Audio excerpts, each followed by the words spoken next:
may kasama po yung tuwa at the same time pressure.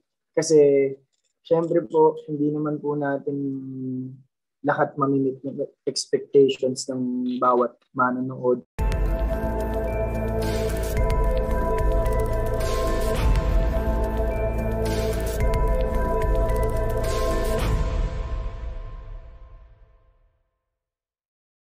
For Kate and Kelvin, kasi trailer pa lang yung lumabas, marami na naka-appreciate, especially yung parang pinaka story, especially ito, bago to, human cloning, ganyan. So, kayo ba as artist, kayo yung bida dito, so paano ninyo tinitake yung mga ganito? Added pressure ba yung mga ganito? Yung di pa kayo nagsisimula, may magaganda ng feedback from trailer alone pa lang, may nilabas?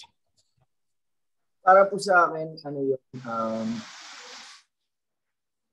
may kasama po yung tuwa at the same time pressure.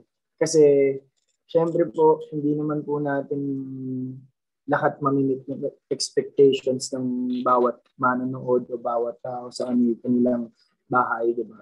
Iba-ibang opinion yung pwede natin matanggap. Maaaring sa iba papasa, maaaring sa iba hindi.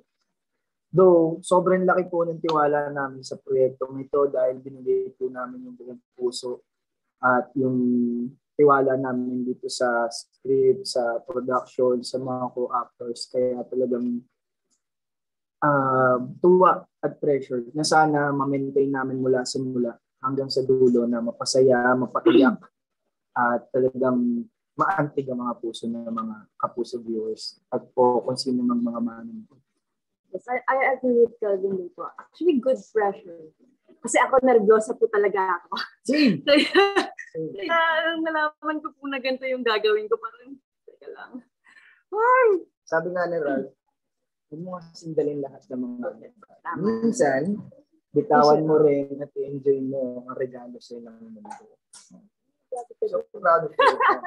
So, yun po. Well, ako masaya po ako dahil I'm very blessed and grateful sa mga kasama ko po, sa mga cast na dito show na to, directors and creatives na yan. And stopping through, as in nakakadagdag po sila sa pagbuo ko ng character ko, kung paano ako makitungo sa story ni Bianca at ni Hope. Kaya so very happy na binigay po sa akin to at malaking tiwala sa akin ng GMA management para dito sa project na to kasi malaking po talaga to project. So kailangan malaking tiwala sa mga gaganap po dito. Kaya sana po mapamahal kayo at magustuhan nyo ang show. Bawat kwento may dala sa iyo. Knowledge. Ayan.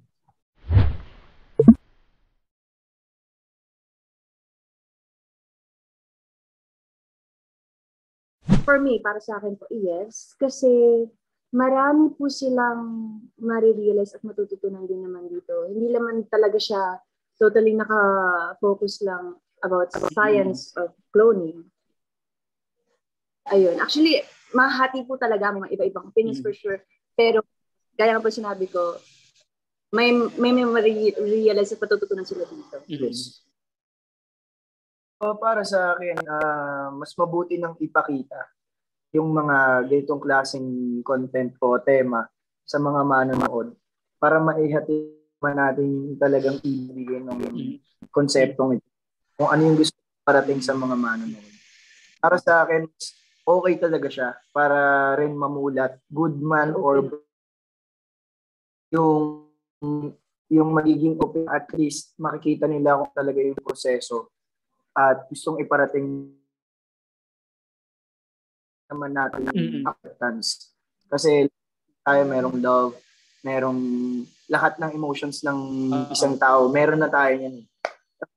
Nangyayari lang nakakaligtaan natin dahil sa ego and pride, yung acceptance. So, yun yung pinaka-tinatalakay nitong so clone ka man o halos walang pinagkaiba kasi nabubuhay naman din yung mga clone.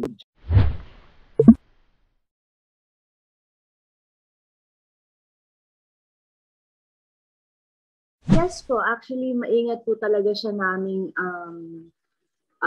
yung ginagawa. Yung Sensitive. details, yes po. Opo. Sensitive. When it comes to character naman po, nadi-differentiate ko lang din siya dahil dun sa status ng buhay ni Bianca, yung human, yung pinanggalingan ni Hope. And si Hope na lumaki sa hirap. Lumaki siyang orphan. So, yung dun pa lang sa pamumuhay, madi-differentiate mo na talaga kung paano siya aatakihin. And siyempre si Bianca kasi sheltered siya, buong pamilya. Si Hope naman talagang kulang talaga, wala siya. Hinahanap niya yung magulang niya, wala siya magulang, pagmamahal. Kaya dun po siya na-differentiate. And about naman sa cloning, yes po, maingat talaga namin ginagawa. Pick it. Yeah, po. Para din hindi magkamali.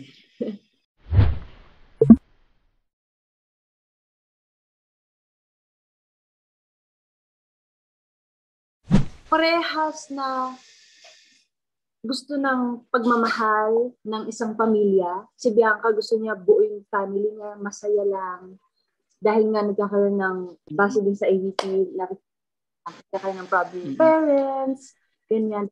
Sa time, si Hope naman, wala talaga, literally, siyang parents. Kaya hirap na hirap siyang makakuha ng acceptance at pagmamahal sa nagpalaki sa kanya, si Jong at si Lorna. Marami rin nasa na paghihirap at pananakit from sa stepmom and stepsister.